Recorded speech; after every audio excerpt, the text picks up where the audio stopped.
So let us start our video. Here I'll create a new folder called QR code generator and I'll open my VS Code inside this folder. So my VS Code has opened.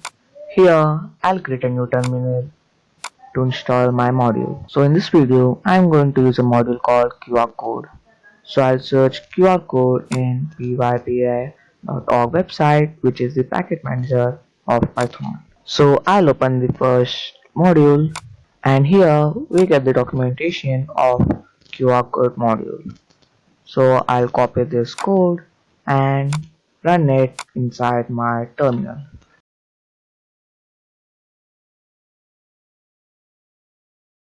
So this will take some time to install. So I already installed this module, so it took less time for me.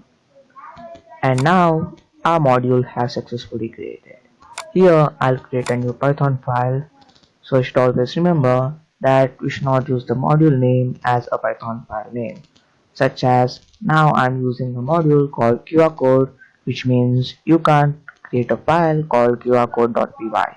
If you use qrcode.py file, then you'll get an error like this. So here instead of using QR code file name, I'll use test.py as my file name. And here as you can see that you get some sample code. So I'll copy this code and paste it inside my VS Code. And now I'll change the text of the QR code. So here I'll write welcome to Go with Niranjan and I'll change the file name too. So this is a basic syntax of QR code module.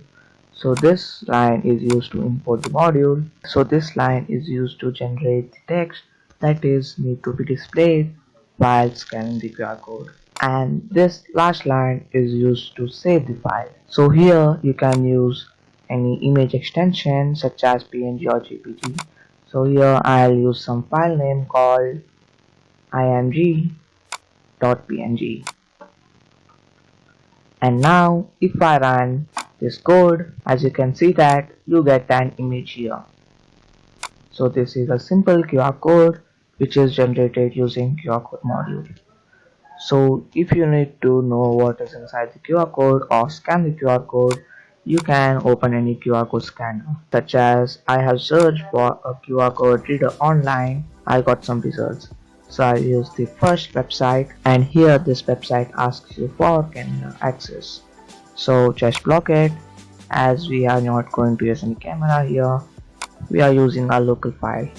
So click this icon and search for the file which is exported using Python. So I'm going to select this file and click open. And now as you can see that this QR code shows welcome to Code with Niranjan, which is our text we have written here. So you can change the text or even you can add some URL such as this one. So this code helps us to change the color of the QR code such as backgrounds, and there are many other functions for it, such as you can generate SVGs using this module. So I can try all of these examples. So I'm going to stop this video now. So that's it for this video. Thank you for watching this video. If you like this video, then share it with your friends and don't forget to subscribe Code with Niranjan too. I'll see you in next video. Until then, bye bye.